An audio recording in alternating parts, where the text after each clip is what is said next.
오늘 본문의 말씀은 우리 예수님이 이제 영광스러운 그 사역을 가르침의 사역과 병 고치고 치유하는 사역을 베풀어 가시던 중에 이제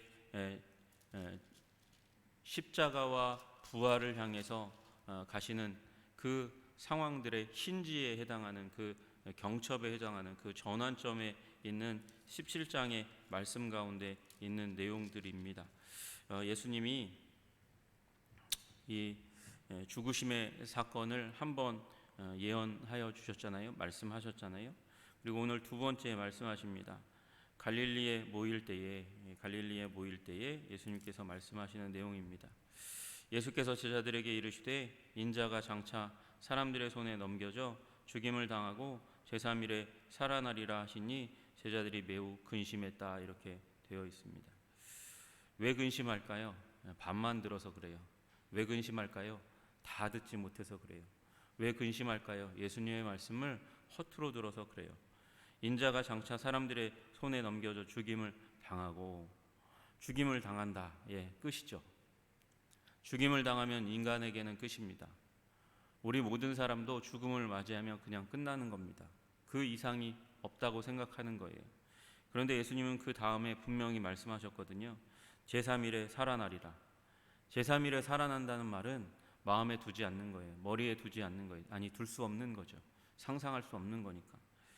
부활신앙이 있다고 바리새인들이 그렇게 얘기하고, 바리새인들이 있다는 것은, 그런 신앙을 가지고 있다는 것은 바리새인들의 주 무대, 서기관과 바리새인들의 주 무대인 회당 가운데서 이런 신앙이 전파되었을 것인데, 그것이 내 것이라고는 전혀 여겨지지 않고 우리 주 예수 그리스도께서 랍비라고만 생각이 들지 살아계신 하나님이라고 그 많은 권능과 기적을 일으키셨는데도 불구하고 잘 믿어지지 않는 거예요.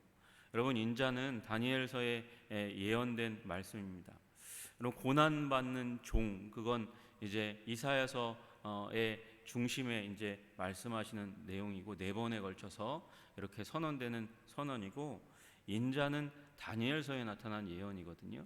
다니엘서의 인자는 승리하는 왕이십니다. 제가 주일날 말씀드리려고 그래요. 승리하는 왕으로 나타나시는 분이세요. 인자, Son of Man, 사람의 아들, 사람의 아들인데 그 사람의 아들은 승리하실 분이라는 거예요. 이기실 분이라는 거예요. 왕으로 등극하실 분이라고 말씀하시는데, 그게 이스라엘의 전통적인 신앙인데, 성경이 말씀하시는 바인데, 그 인자가 죽는 것에 대해서 말씀하셨을 때는 그렇게 찰떡같이 믿어서 거기 뭐라고 쓰여져 있냐면 근심하니라가 아니고 매우 근심하니라. 그 근심에서 헤어져 나오지 못하는 거예요. 매우 근심하니라. 왜요? 다 듣지 않으니까. 여러분, 우리의 문제가 무엇이냐면 하나님의 말씀을 다 듣지 않는 거예요. 다 믿지 않는 거예요. 반만 믿는 거예요. 내게 좋은 것만 믿는 거예요. 여러분, 우리는 부활, 승리, 그 신앙을 믿지만 그것을 믿기 전에 고난의 신앙을 믿어야 돼요. 환난의 신앙을 믿어야 돼요.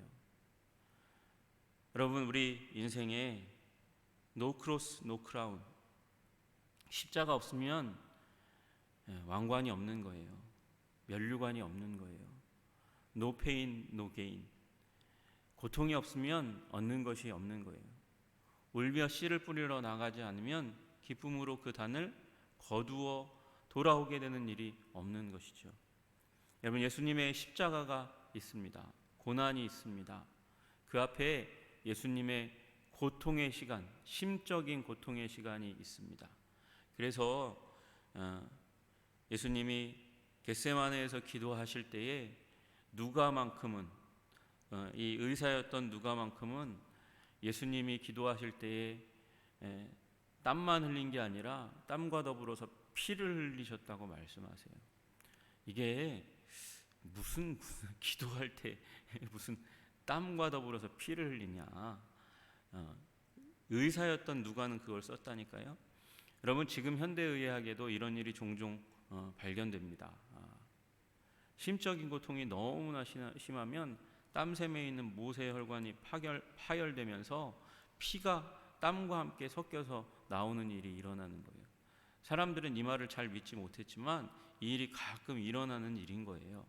여러분, 예수님이 얼마나 고통스러우셨으면 하나님의 아들이신 그분이 너무 잘 아셔서 그랬나 봐요. 그래서 너무 고통스러울 걸 아시니까 땀과 피를 함께 흘리시는 거예요. 엘리 엘리 라마 사막다니, 하나님이여 하나님이여 어찌하여 나를 버리셨나이까. 여러분, 그 하나님의 임재로부터 단 한순간도 영원부터 영원까지 끊어지신 적이 없는데 인류의 죄를 지실 때에 예수님 그 위에 하나님께서 예수님 그 십자가에 달리시는 예수님을 향해서 이 시선을 멀리하시며 버리시는 일이 일어나요. 왜? 우리의 죄 때문에. 고통이 없으면 영광스러운 복음이 없는 거예요. 여러분, 우리의 삶에도 마찬가지입니다. 우리들의 삶 가운데 때로 고통의 시간이 있습니다. 괴로움의 시간이 있습니다. 여러분, 그러나 그 고통과 괴로움의 시간이 영원하지 않다는 사실을 믿으시기를 주님의 이름으로 축복합니다. 그것이 우리 복음을 가진 자들의 마땅한 모습입니다. 그리고 우리 이전에 살았던 수많은 복음으로 말미암아 생명을 내어놓아야만 했던 순교자들이 가지고 있었던 신앙입니다. 천국의 영광을 소유하기 위해서, 하나님의 영광을 이 땅 가운데 드러내기 위해서, 복음이 가지고 있는 가치를 드러내기 위해서 자신의 정과 욕심을 십자가에 못 박을 뿐 아니라 생명도 내어놓는 고통을 감수하는 일을 해낼 수 있었던 이유가 바로 여기에 있는 것입니다. 십자가만 있는 게 아니고 우리 부활이 함께 있습니다. 여러분, 우리는 번영의 신학이 판치고 있는 세상 가운데 살아가고 있고, 그리고 승리만이 있다고 이야기하는 세상 가운데 살아가고 있습니다. 여러분, 그러나 번영과 승리가 오기 전에 우리의 삶 가운데 그것이 우리들 가운데 부어진다 할지라도 그것을 쏟아버리지 않을 수 있는 내면의 능력이 길러져야 하고요. 그 내면의 능력은 훈련을 통해서 오는 것입니다. 선천적으로 그게 주어진 사람이 가끔 있어요. 경박하지 않고 아름다운 마음을 가지고 있고 흔들리지 않는 마음을 가지고 있는 사람들이 있어요. 저는 그런 사람이 못 되거든요. 그런 사람들 보면 부러워 죽겠어요. 그러나 여러분, 그런 고통이 있어야 주님께서 승리를 주셔도 기쁨을 주셔도 능력을 주셔도 그것을 유지할 수 있는 것이죠. 쏟아버리지 않을 수 있는 것이죠. 성공만 바라는 사람은 경박하게, 성공만 해왔던 사람은 경박하게 행동합니다. 그러나 여러분, 예수 그리스도 안에서 온전케 되시는 여러분 되시기를 주님의 이름으로 축복합니다. 주님이 주시는 그 놀라우신 은혜와 영광과 면류관을 취하기 위하여 고난의 길이 있다는 사실을 믿으시고 매우 근심하지 마세요. 근심하되 여러분 기도로 말미암아 승리하시는 여러분 되시기를 주님의 이름으로 축복합니다.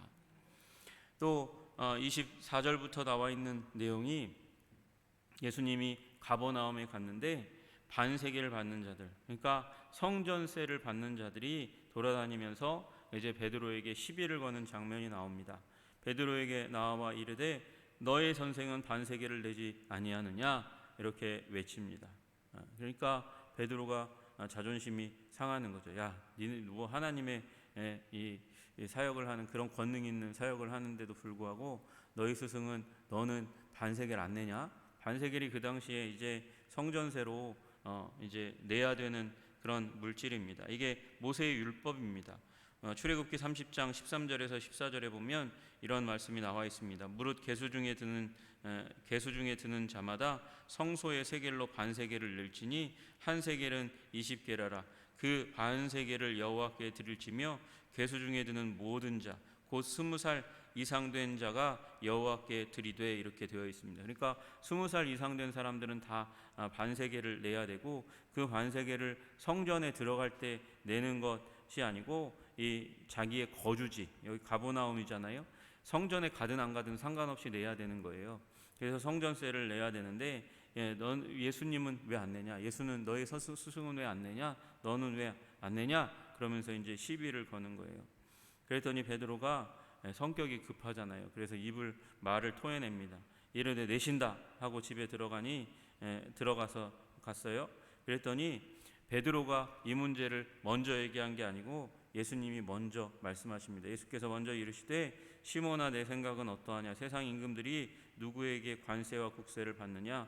자기 아들에게냐 타인에게냐? 이렇게 예수님이 물으세요. 이 말씀이 무슨 말씀이냐 하면 당신 이제 왕가 가운데서는 면세가 있거든요. 누구에게 면세하냐? 왕족에게 면세합니다.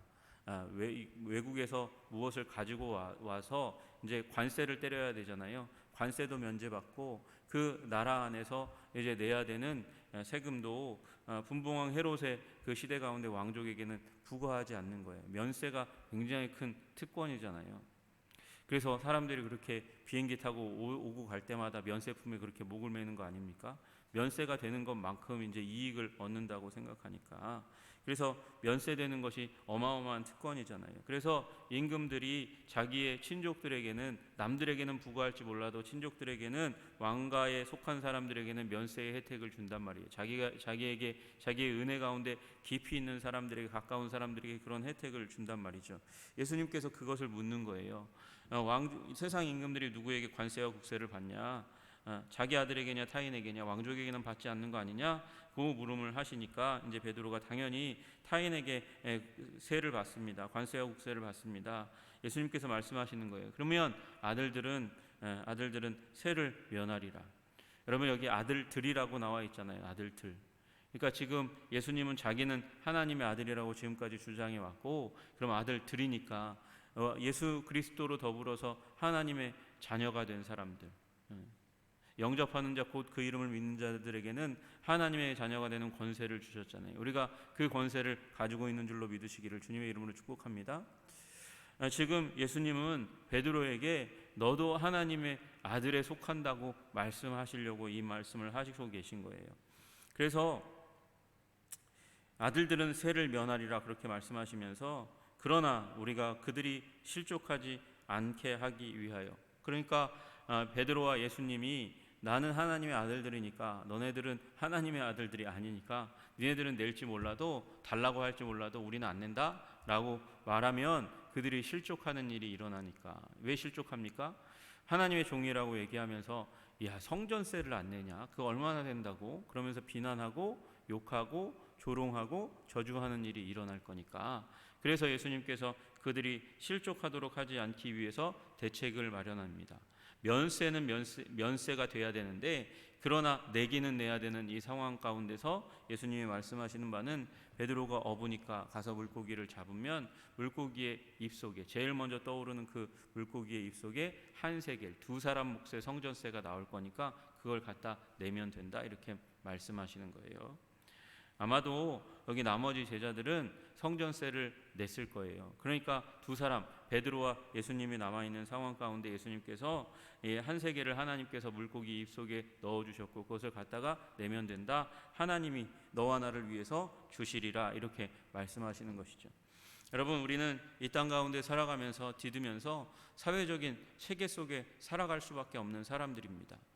그 가운데 살아가면서 우리는 그리스도 예수의 사람이라는 정체성을 드러내고 나타내야 될 하나님의 부름을 받은 사람들이에요. 우리는 크리스찬, 그리스도께 속한 사람들입니다.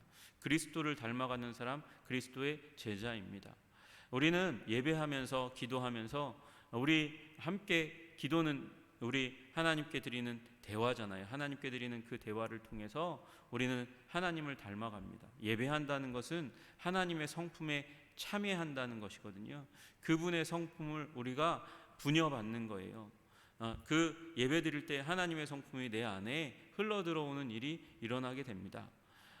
아들이 딸이 아버지를 닮듯이 그렇게 닮을 수밖에 없는 거예요.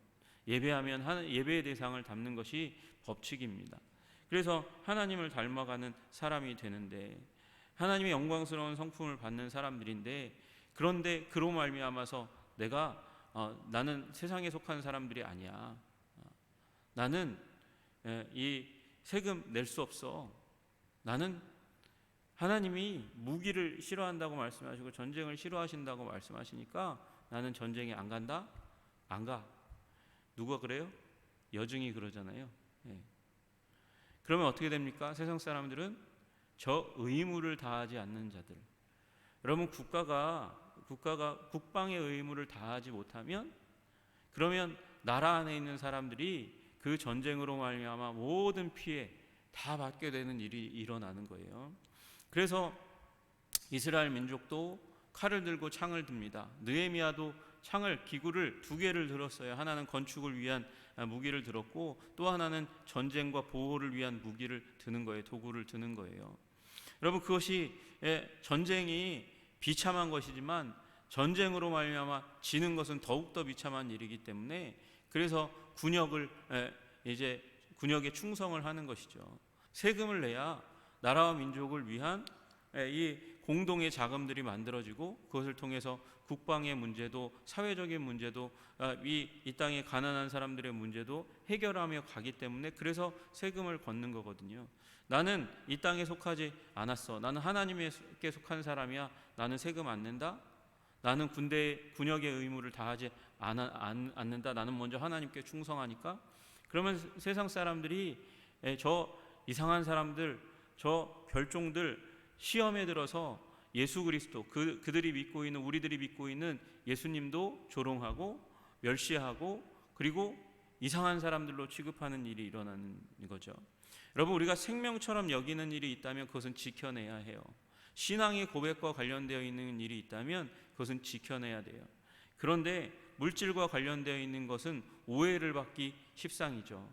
저것들이 돈 내기 싫으니까, 저것들이 인생을 그렇게, 우리는 뭐 시간이 남아 돌아서 저 전방에 가가지고 생고생하면서 우리 나의 인생을 그렇게 썩히냐? 이렇게 얘기할 수밖에 없는 거잖아요. 여러분, 우리는 세상 가운데서 해야 될 일을 해야 된다고 예수님께서 이 말씀을 하시는 거예요. 그리고 그것과 관련되어 있는 희생과 헌신에 대해서 주님께서 말씀하시는 것이죠. 내가 너를 위하여 주리라 말씀하시는 거예요. 나와 너를 위해서 하나님께서 한 세계를 주신 것처럼, 하나님께서 너를 위해서, 하나님의 나라의 영광을 위해서 하나님께서 주실 것이다 말씀하시는 것이죠.